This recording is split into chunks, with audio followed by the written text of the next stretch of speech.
Well, I want to thank you, Noelle, for joining me on stage. I want to thank Brand Innovators and everyone here for um, giving us this opportunity. I think it's an interesting topic.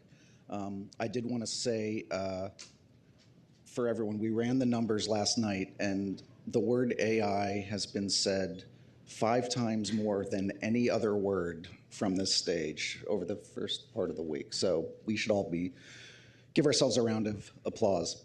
Um, for this topic, it would be really easy to start with tech and end with tech. But we're going to start with people who use the tech, the humans.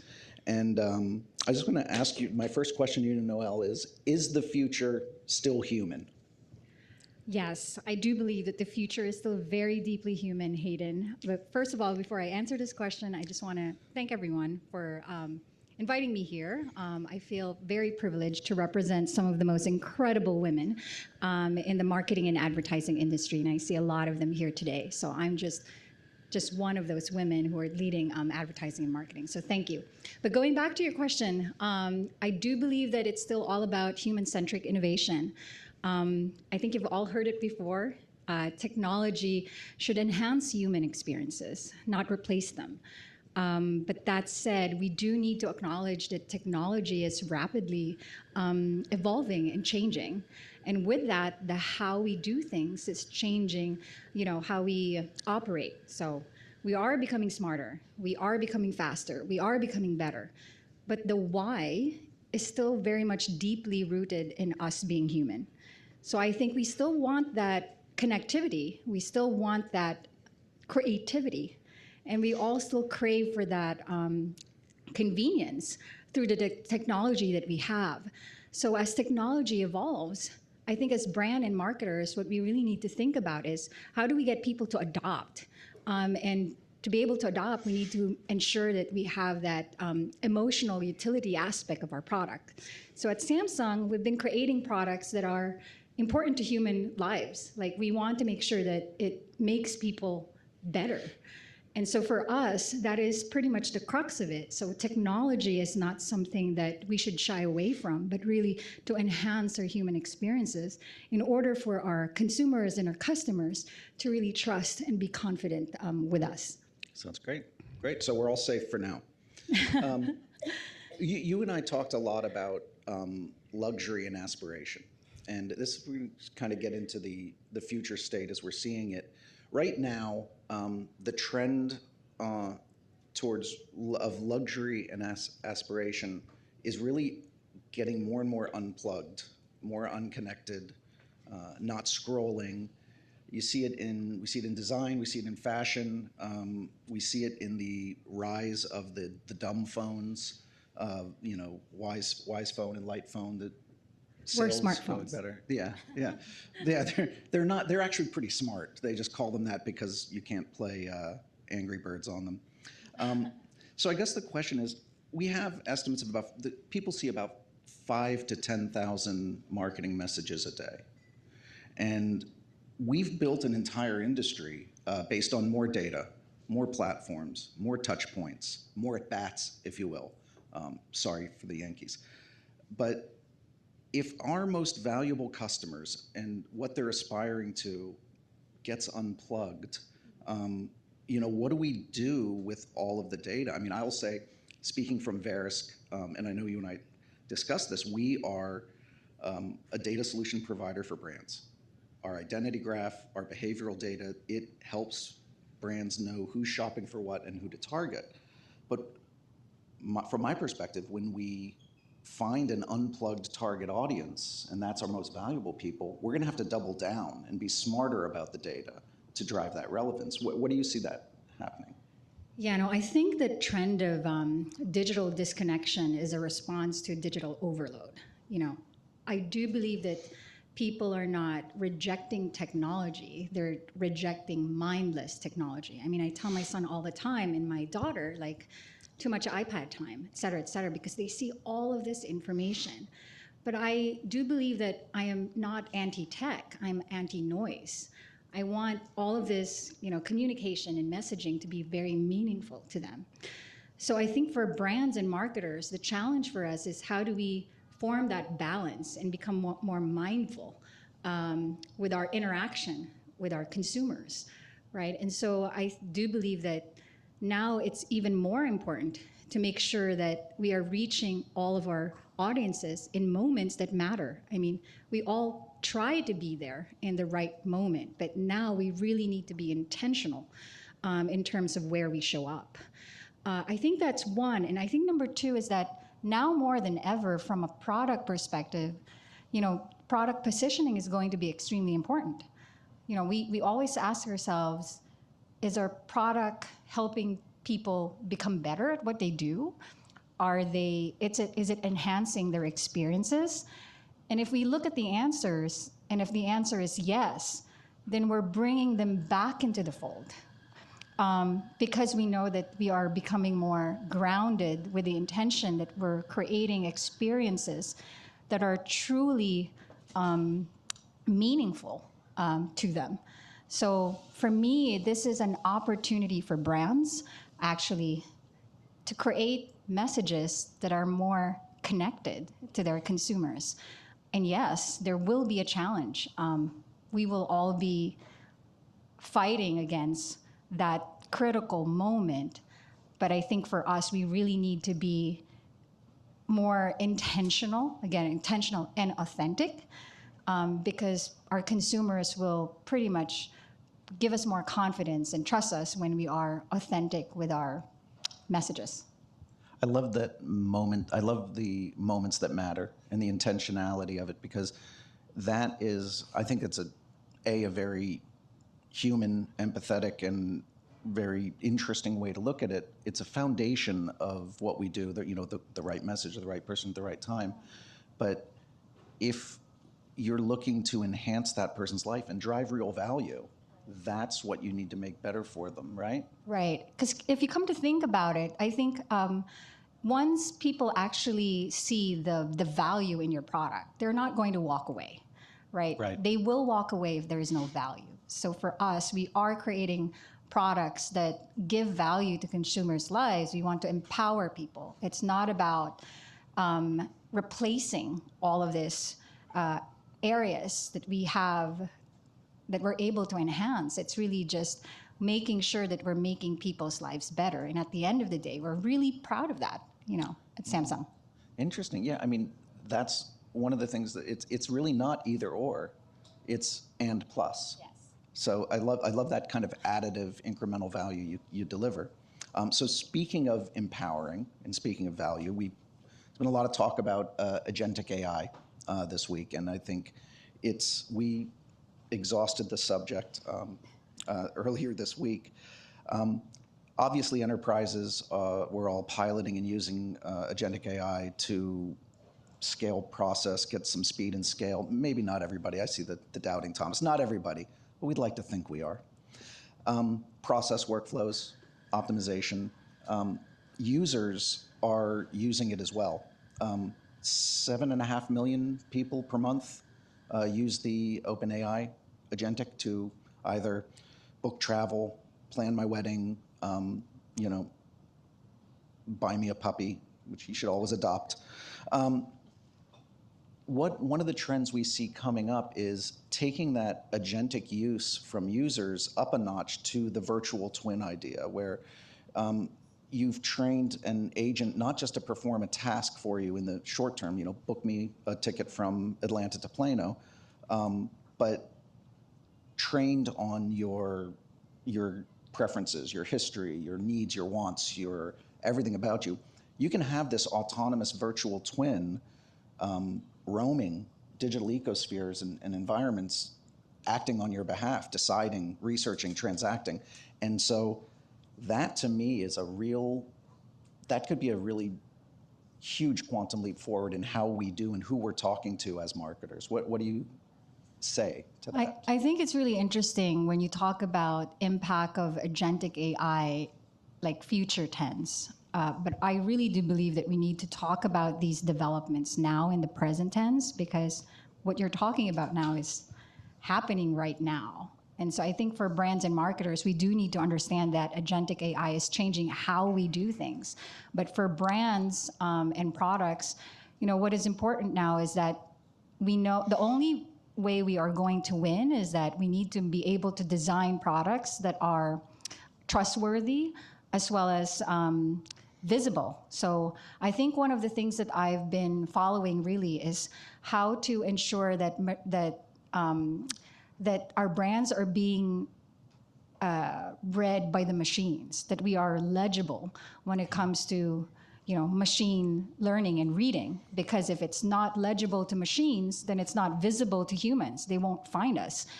And so we need to start to understand, like, who are the right partners, what is the right content, where do we need to show up. But with that, there needs to also be a balance in terms of obviously brands need to invest in data privacy, and we need to put importance in in ethical AI, because we want to ensure that our consumers actually trust us and have confidence in us. So I think that's one.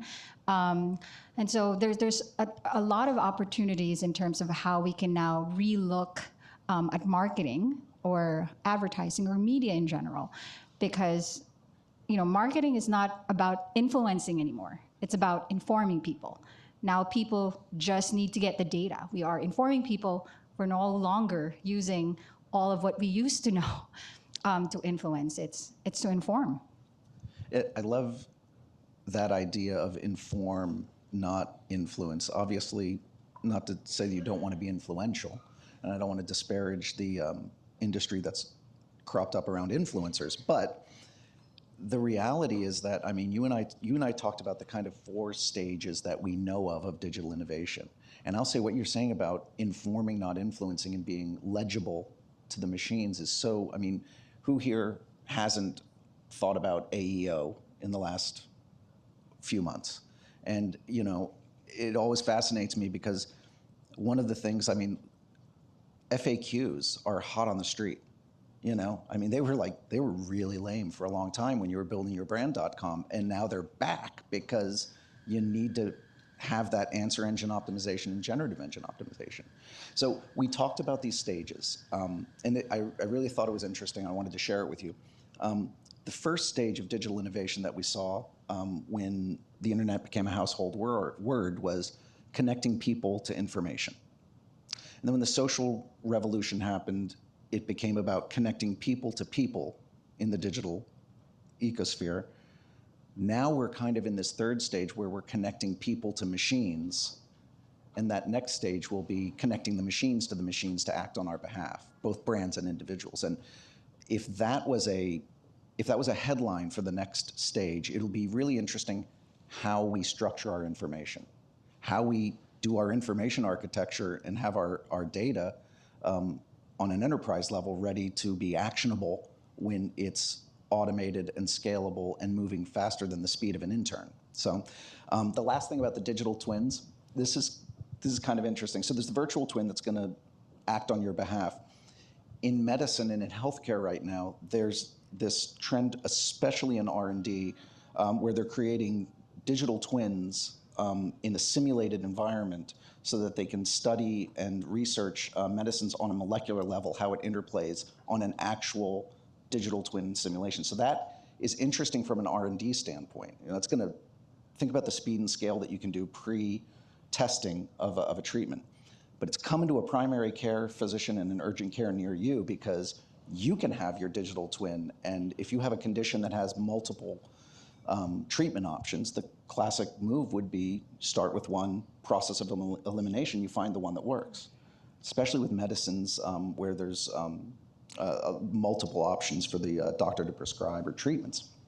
Now, they'll be able to simulate in your digital twin the effect of those treatments and essentially take process of elimination out and of the equation and get to a better outcome more quickly, which anyone familiar with the healthcare world, HCPs their entire business model is more on outcomes now than anything else. So that can help them from a business standpoint and help the patients from a getting better standpoint. So I always thought that was interesting because we always think about it in marketing, but what's it doing to my doctor, right?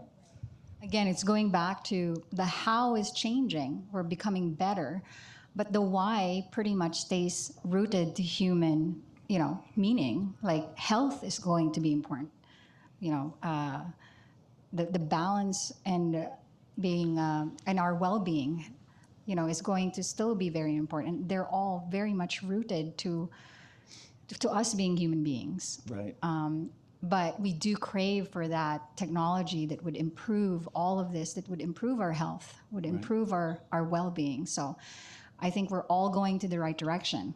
And now the challenge is for going back from a marketing and advertising perspective is when do we fit in? When is it the right time to be part of that conversation? So. Right, and that's where behavioral data can really unlock the doors and let you know when someone's shopping. We were talking earlier about knowing when someone's in the market for a new phone, for a new device. Is there a correlation when someone's shopping for a new home and they might switch carriers or switch devices because they're going to a new place? I mean, there could be interesting studies you do based on a seemingly unrelated transaction like shopping for a mortgage could, in a efficient way, drive you to know when there's attrition and switch opportunities. And it goes back to what you said before, which I can't get enough of with the not only the moments that matter gets to the exactly what you're saying of the right message at the right time, but keeping it human, keeping it empathetic. We talked a lot about location data in our 5 minutes that we met each other before this session. But obviously there's location data sometimes will get overlooked in what we're doing because so much of our world is e-com and so much of our world is digital research and compare and contrast. But obviously driving retail visits to stores using that kind of real-time messaging when you know the person's location is big.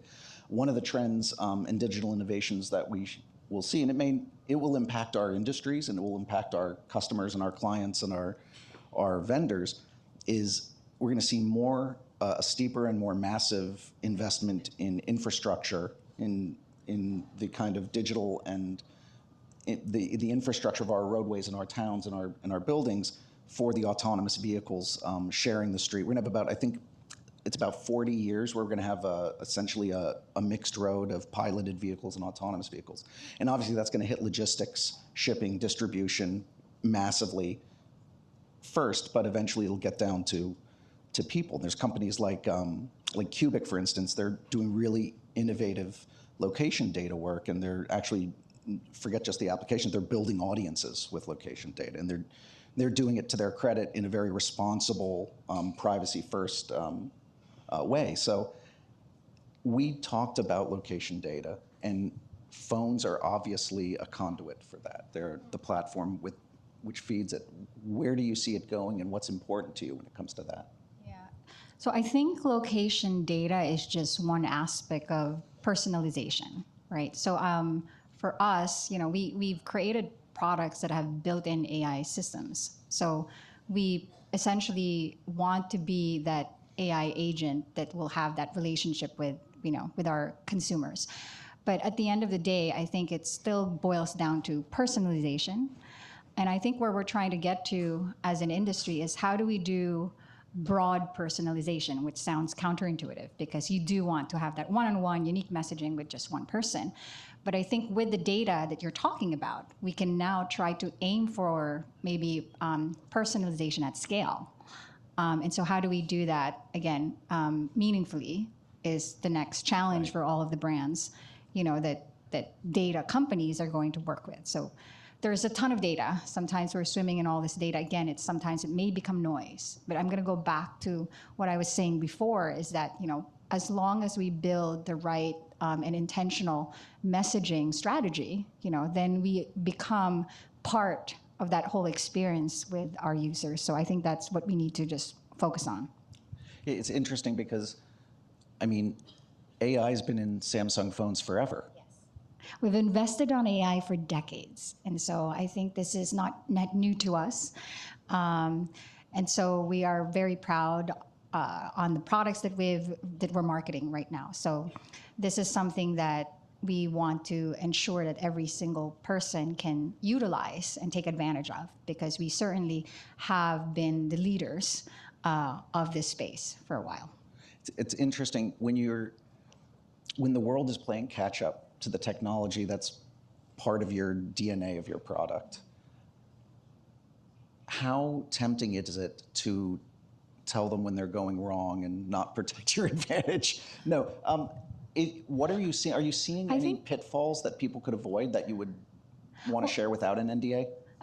No. I think just from a broad marketing standpoint, I think with all of the data, I think what we need to sort of really focus on is how do we provide that unbiased information, right? We have all of this data about our users. We can certainly create a lot of things, but how do we ensure that we are showing them that we are still trustworthy as a brand, and that we are unbiased when it comes to information, and that we have ethical outputs. And so for us, these are critical things that are important for our brands, and even me as a marketer. Yeah, I love that you have that ethical imperative of, for instance, bias, and having that not be part of the equation. I mean, we saw it when OpenAI first kind of came out and exploded into the popular imagination of the intrinsic bias in a lot of what it was trained on, and having to kind of correct that as the platforms grew. And you guys have been there on the front lines fighting the good fight forever, so thank you for that. We're coming in hot. This is a question for Noelle. It's a question for everyone. It's a question for me, for you, and for my dog, Boo. Anything that can be automated will be, and anything that cannot will increase in value. If you don't believe me, we can fight later. What we do as marketers, as brand marketers, as performance marketers, as product designers, as brand managers, is there's a balance of rigor, consistency, identity, media, application. There's the science of what we do. But on the other side of the scale is that spark, that inspiration, that human connection, the empathy, the moments that matter, everything you're talking about. That's value, right? And that's inspiration. So what I think about, and what I'd like everyone to think about, is when you get back to your offices and your one-on-ones and your team meetings and your quarterly reviews, what are we outsourcing? What do we risk in our race to optimization and automation? Can inspiration be automated? And Noelle, that's a question for you before everyone else searches their souls. Well, personally, I think that inspiration can't be automated. I think it can be augmented. And I think this is an opportunity for all of us to think, how do we, as the ceiling goes higher, and technology provides more opportunities for us to do the how better, it will only become better if humans are involved in part of that loop. And that's how we can keep on bringing the ceiling even higher. I think people and human beings should be part of that equation. We are not a replacement. We are part of that narrative to become better at what we do. Yeah, I love that. I mean, we talked a little bit about aspirational things earlier, and that really that's what's going to separate the wheat from the chaff, is who can elevate the conversation, who can add that extra value, who can bring that to their customers, and that's going to be a differentiator. The backlash against the AI slop, the race towards meh that LLMs can often give us, by breaking out of that and actually looking to elevate that conversation, the moments that matter, the intentionality, the mindfulness, that's really what's going to be the true innovation, is not drowning and not succumbing to the potential optimization monster. And when we optimize everything, and when everything's optimized, nothing will be, right? So that, I want to thank you, Noelle. Thank you. I was really interested in your insights, and I think I love what you're doing to the conversation. So thank you very much. Thank you.